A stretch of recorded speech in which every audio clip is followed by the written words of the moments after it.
Është koha për intervistën e ditës. Në studio veç më kam bëritur eksperti ekonomisë Abil Baush. Zoti Baush, mirë se erdhët në Elsat. Mirë se gjitha, faleminderit për ftesë. Konflikti apo më mirë thënë lufta në lindjen e mesme ka lëvizur çmimin e naftës në bursat botërore, por atje kemi herë rënje, herë rritje, ndërsa te ne veç më ka filluar të kemi rritje dhe asesi rënje. Në 2 javët e fundit, nëse i llogarisim nga hëna, edhe këtë të hënë kemi diku mbi 20 denar rritje të çmimit të karburanteve, sepse sot kishim, i bie që dizeli shkoi diku në 92 denar. Dhe i bie që kjo ata që më shumë ti psojnë janë qytetarët. Po, do të filloj kështu me një paralelizëm, me një komparacion të kohës kur filluam ne të kemi një farloj shoku të krizës të energjenseve, nëse ju kujtohet me luftën vetë Rusisë dhe Ukrainës, kur Evropa kishte një farloj, kishte dhe ende ka problem me energjense të cilët vishin nga Rusia. Kështu që ne morëm, nëse ju kujtohet atëherë Komisioni Regulator në bazë... Ditore ishte atëherë. Njerë bënte në bazë javore, bënte kalkulimin e çmimit të naftës dhe derivatave të naftës dhe arriti, nëse ju kujtohet, ne arritëm edhe të kemi edhe 110-115 denar për kilogram naftë, ashtu që u bën një ngarkesë psikologjike të qytetarëve. Me të vërtetë kur ty kërcen për disa para. Mirë, asaj rrugë jemi edhe tani, sepse pastaj kishte një periudhë kur Komisioni Regulator Energjetikës harroja të shprehin javë për javë të caktoj çmimet, por ditë për ditë. Dhe i binte se si kur i konvenon. Atëherë ishte, edhe kjo bëri një përshtypje që të bëhen në mënyrë fleksibile të matet në baza ditore dhe ishte mirë.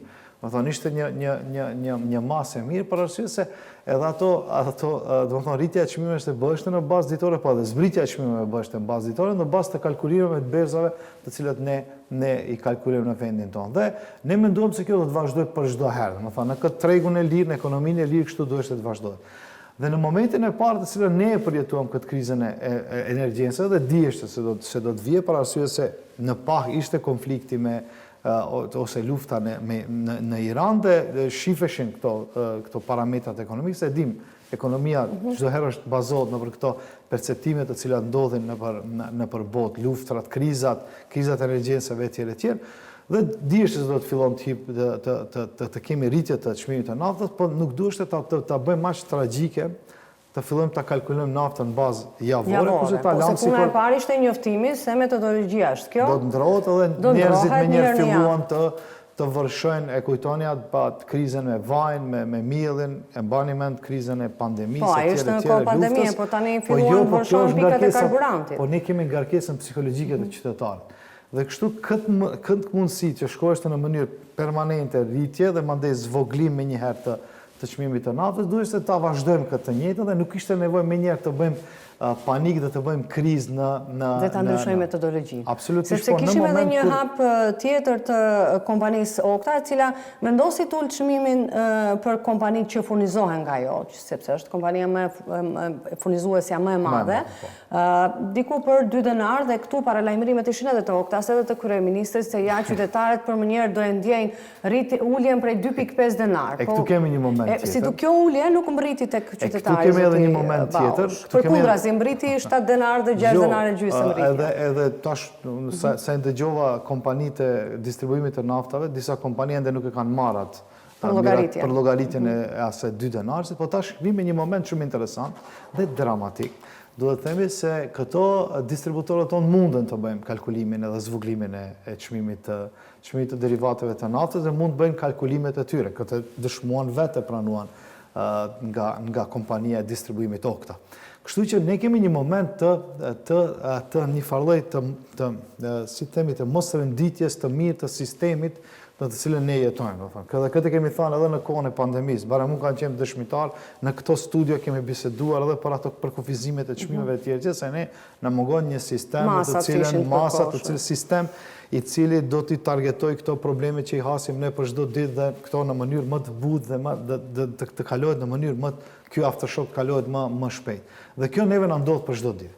Do shihni, ne e bëm këtë perceptimin e krizës të qytetarëve dhe menjëherë filloi vala e rritjes disa produkteve Po, tjera të elementare. pare se dalë tek produktet, sepse ajo që vërejt është fakt që ka rritje. Nëse mundeshte të bëhet kjo, të vazhdohet kalkulimi të bëhet në bazë ditore, të vazhdoheshte, shumë thjeshtë kishte qeveria mund të bënte vetëm nëse shifështë e goodwill-i qeverisë, të bënte zvoglimin e akcizave, të tregon një farë lloj shenje se ne kemi mundësi edhe të Po jo, tha se akciza nuk do ulet sepse nuk është gjendje jashtëzakonshme, tani ka paralajmërime për ulje të TVSH-s, por do shohim a do ndodhë edhe kjo. Dhe ai bie që shkurt flasim edhe për valën e shtrejtimeve që prodhoi çmimi i karburanteve. A shfrytëzohet në raste krizash monopoli që kanë kompani të caktuara në treg? Dhe a përfiton edhe vetë shteti nga rritja e çmimit të karburanteve? Se nga akciza tha që nuk do heqë dorë. Absolutisht po. Kemi dy momente. Kemi momentin kur çmimet rriten të qytetarët dhe kjo bie nën kurriz të qytetarëve, të gjitha çmimet, edhe pse në disa çmime nuk ka nevojë të kemi rritje të çmimeve, për atë arsye kemi mungesë të sistemit të reagojë në disa momente, në disa çmime të produkteve bazë, ku duhet të shihet, jo të shkohet në mënyrë fizike të shihet me inspektorat se cili çmim ka lëvizur ose jo. Me sy të lirë shihen ato. Jo, ajo shihet, e kam çdo e flas, kemi sistem, kemi digitalizim të gjithë librat, të gjithë konto, të gjithë gjërat të cilat i ka një kompani mund të shihen shumë lehtë nga inspektoratet dhe nga institucionet financiare ose institucionet shtetërore të ne, dhe të shihet dhe të dënohet nëse kemi ndonjë thyerje të ligjit për jo korektësi të mirë të tregut, ose si e themi atë për tregti jo korekte. Edhe kjo duhet të sankcionohet jo në mënyrën të cilën e sankcionojnë këta, me disa paushale të cilat ato i paguhen pas një problem, po të sankcionohet në bazë të xhirove të cilat i bëjnë ato kompani dhe të shihet se sa ato ndikojnë në treg. Kjo është e para. E dyta, te pjesa e dytë, a fiton shteti, normal që fiton. Me që nuk merr hap. Absolutisht, se tash në një çmim të ri të derivateve të natës ke TVSH 18% dhe ke akcizë e cila shkon më lart. Për shembull, për benzinat e ke afër 22 denar vetëm akcizë dhe ke 15.3 denar nëse nuk kështu, nëse memoria më mban, ke te dizeli. Tash kjo dhe këto akciza i parashet, domethënë, sipas Komisionit Rregullator dhe ligjit të posaçëm të akcizave të cilat është i vendosur, plus kësaj edhe e shtojmë edhe TVSH. Në bazë të kësaj, domethënë, nëse ne kemi, nuk e di, për shembull në baza ditore afër 1,5 milion litra naftë në ditë shpenzohet, tash mos më zini shumë për kjo, shitet. Domethënë ju keni fitoni sa para, dhe këtu keni nëse për naftën keni dikun 33 denar plus, i keni akcizë dhe DDV nga çmimi bazë dhe për benzinën keni afër 23-4 denar të cilat ju bien. Dhe ju kalkuloni, ju buxhetin e keni bërë me çmimet të cilat i keni pas me 31/12 2025 dhe tash do ta shihni se sa do të grumbullohen të holla në buxhetin e shtetit nga kjo. Shteti fiton nga kjo situatë, për atë është ndoshta edhe vështirë marrja e masave. Po, ama ne kështu do ta shtyjmë mandej nëse nuk kemi ndonjë moment tjetër se si duhet t'i ndalim këto aftershokat e krizave, do të ballafaqohemi me krizën e 2019, 2020, 2021, 2022, ku do të fillojmë të kenë inflacion i cili nuk mundemi ta ndalim, por arsye se mirë nga kriza. E bim nga jashtë, ne mos harrojmë tash kemi një inflacion 2.9%, ende nuk kemi në ato 2.5%, dhe duke menduar se jemi në fazën e rekuperimit, ne kalojmë në një fazën pse mund ta nxisim prapë inflacionin nga jo faji tash i juni, por faji i cilin na vihet prej emergjencës. Edhe nga faji mos ndërmarrjes së masave në kohë. Sepse ne nuk kemi të vonuar, mund të merren masat nëse duan. Domethënë ne kemi një strategji 30 vjeçare të cilën mundohemi në mënyrë ad hoc të zgjidhim problemet dhe u pa. Ne kemi, unë sa kam dëgjuar edhe nga ekspertët ekonomikë edhe të vendit edhe jashtë, nëse ne nuk reagojmë në masa afatmesme, do të na ndodhë kjo që na ndodhë, dhe kemi thënë për këto gjëra, se neve do të na ndodhen edhe kriza tjera. Nuk do me thënë kriza energjense, po do të ndodhin kriza e produkteve tjera. Po, pikërisht aty do doja të ndalesh, zoti Baush, sepse nuk do ishte aq të themi friksuese edhe për vetë qytetarët nëse do të kishim vetëm shtrejtim të çmimit të karburanteve, por kjo do të prodhoj shtrëbalë të shtrejtimesh edhe të produkteve bazë. Gjithsesi çmimet e karburanteve reflektojnë në gjithçka. Vaji është rritur për një kohë shumë të shkurtër, mos them për një javë, ditë nga 87 në 100 denar. Ka rritje të çmimit të sheqerit, të kafes, dhe nuk e di më çfarë nuk ka rritje tjera. Të gjithë produktet që kanë akciz rriten. Është interesant. Që i bie se lista është shumë e gjatë, zoti Baush. Po. Për fat të keq po, do të thonë të ne ndodh një fenomen i çuditshëm, do të them, për arsye se nuk kemi masat të cilat i marrim në mënyrë afatshkurte. Sa më shpejt të kemi masa afatshkurte, aq më mirë do dalim nga këto probleme. Tash shihni, unë nuk them se ne duhet të marrim masat gjithëpërfshirëse. Dihet ku e kemi problemit e derivatët e natës dhe të produktet bazë. Nëse dim t'i kontrollojmë produktet e bazë, të gjithë çmimet tjera do t'i kontrollojmë. Më thënë, nëse dim t'i kontrollojmë produktet e naftës dhe derivatët e naftës, do dim të kontrollojmë këtë problem. Edhe e dyta, nëse duhet të ndihmojmë në masat të popullatës që duhet të targetojmë se ka probleme. Tash do të na hasin e problemet e transportit, do të hasin problemet e produkteve bazë e tjere. Gjithçka. Po këto parat të cilat grumbullohen në buxhet dhe grumbullohen me shumë shpejtësi të mëdha, do duhet të dinë të kanalizohen te këto targetet të cilat do duhet patjetër të bëjë qeveria në mënyrë emergjente. E mandej kemi ato masat afat mesme dhe afat shkurte, si ato do të luajnë me të vëshën mandej dhe me akcizat, edhe si do të investojnë investime kapitale në të ardhmen, jemi bo të mbërzitshëm edhe ne me këtë kur flasim për shpenzimet kapitale, ku t'investojmë, si t'investojmë, cëllë është prioriteti jonë dhe shife, brenda një dekade ne i shohim problemet tona ekonomike në vendin tonë.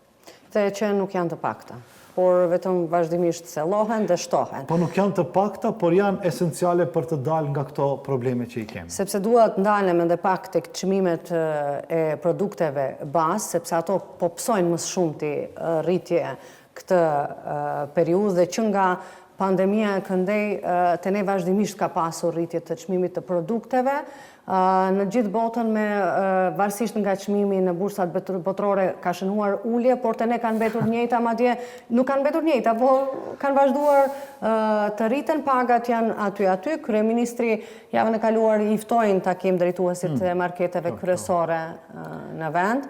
Por a është kjo mjaftueshme, zoti Baush? A mund të besot të themi vullnetit mirë të pronarëve të cilët do duaj që në kohë krizasht kishin mirë kuptim për krizën ekonomike të qytetarëve? Nuk ekziston mirë kuptim e para, për arsye se 5 vjet kemi pritur mirë kuptimin e të gjithë aktorëve të cilët e përbëjnë tregun. Tregu e di se është tregu i lirë dhe tregu i ka komponentet e veta, i ka mënyrën e vetë të funksionimit. Po është shumë fotografi, mu më duket, personalisht më duket shumë fotografi e ashpër dhe e keqe, kur një kryeministër ullet në tryez me disa njerëz të një felle dhe mundohet në mbas të goodwillit të lus që të mbaj një farloj në farloj, dhe më thonë, çmimi lojal të themi të konkurencës.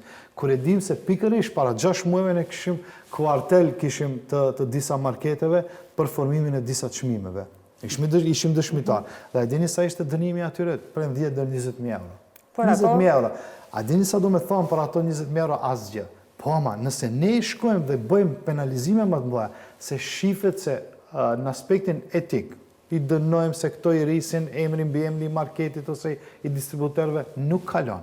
Më thonë, nuk kalon. Dhe çfarë duhet bëhet në vend të takimeve të tilla dhe lutjes së tyre për të mos rritur çmimet? Qeveria nuk ka nevojë të bashkëbisedojë me të gjithë aktorët e shoqërisë tonë, edhe biznesmen. Po qeveria i ka mënyrat, mekanizmat e veta ose institucionet e shtetit që të mund të parandalojnë këto rritje të çmimeve. Kur them ti parandalojnë, të shohim se sa mund këto të rriten. Nuk është normale, më thëna që e përmendëm për vajin, nuk është normale një vaj i cili bijet në vendin tonë për një vit, miren kuotat, se ne jemi 1.800.000 popullatër dhe ditë saksisht sa vaj do të harxojmë këto, nuk është normale që brenda natës të arrisim çmimin. Më thonë sepse kjo, më falni, mandej na çon neve të mendojmë në atë aspektin sistematik si mundet që ti ke marrë me një çmim të caktuar e ke pru vajin këtu, dhe tash brenda natës e shef me çmim shumë të shtrejtë. Pastaj për këtë them unë, dy për fishore, këtë tre unë fishore. them se këtu nuk mundet në mënyrë fizike të shkon inspektorati i tregut ose i punës ose cili do inspektorat tjetër të shoh këto. Kjo shihet në mënyrë sistematike. Do ta shohësh në mënyrë sistematike si ka hyrë ky produkt dhe si është shit. Prej te prodhuesi deri te shitësi. Deri te konsumatori i fundit, sa ka lëvizur çmimi dhe si ka lëvizur çmimi. Po, sepse jemi në fund, bara më e madhe bie ndaj qytetarëve, rrogat, sepse vazhdimisht edhe qeveria thotë se ja, dhe për karburantet kemi çmimet më të lira në rajon, kemi çmimet më të lira ndaj këndej, megjithatë, pagat nuk i kemi më të mirat se sa në Europë ku çmimet janë pothuajse të ngjashme, ndoshta diku edhe më të lira se te ne. Po këtu është e kalkulimi i standardit të jetës, që cilën ne nëse kujtohet 2012-ës në enti për statistikë ishte sporta e konsumit, sa mund të shpenzon një familje. Dhe disa elemente bazë. Tash, lidhja sindikateve bën një sport që nuk i pëlqen qeverisë. Jo që nuk i pëlqen, ato e bëjnë të tyren, ato kanë të drejtën e tyre legjitime të bëjnë, por nuk është indikator për ne të cilët mund ta kalkulojmë. Shportat duhet të bëjnë qeveria, do ta bëjnë shportën minimale, shportën optimale dhe shportën e luksit. Po qeveria pastaj të tregon se çfarë është luks, çfarë nuk është luks. Tash do të vim atje, dhe tash do të tregojmë se në për këto tre shporta do të bëjmë politika të kualitetit të jetës të qytetarëve. Si do të arrisim kualitetin e jetës, sa do të marrim tatimet për disa prej tyre etj. Do të thonë në këtë mënyrë krijohet buxheti i shtetit dhe krijohet kualiteti i jetës të qytetarëve dhe pastaj bëhet paga minimale. A dini çfarë deklarat kishte këtu në këtë studion e juaj? 96% të qytetarëve tonë i kanë pronat e tyre dhe nuk kanë nevojë të kalkulohet. Po mund t'i kemë pronat e tyre, po mund t'jenë zhytur në për kredi. Nuk o puna vetëm të kredia, ja edhe mos ketë kredi. Intereson. Jo mos jetë kredi, nuk ka nevojë dhe kredit jetë. Po ajo tokë edhe ajo banesë amortizohet. Aty paguon tatime, taksa dhe gjithë gjëra tjera. Tatim pagues. Parat nuk mundet në mënyrë paushale vetëm të hipen disa deklarate se ne që ja tash e zbuluam se këtu nuk mund t'i hekim. Në rregull është 96% të popullatës tonë të kenë pronat e tyre, hajde ta shtamasi sa për tyre paguajnë tatim, si paguajnë tatim, ku shkojnë parat e tatimeve tjetër. Nëse ka mbri deri aty të fillojmë të flasim për politika kreative, themi të kësaj qeverie. Pastaj nuk mund t'i tregojmë qytetarit çfarë duhet të konsumojë apo çfarë nuk duhet të konsumojë, edhe pse shumica ankohen se mezi i dalin në fund muajit me paga që marrin dhe me çmimet që janë, se duhet ta përmbyllim. Edhe ne kemi probleme të mëdha si t'i analizojmë këto. Cilla është paga minimale? Do të thonë nëse unë jam prej atyre që nuk besoj të krijimit e paga minimale, por të paga mesatare, më vjen shumë turp ndonjëherë të them si do ta kalkulojmë pagën minimale. Do të thonë nëse nuk kam nga ana tjetër me çka ta mas këtë pagën minimale. Zoti Babush, faleminderit që sonte ishit në Alsat. Faleminderit edhe juve.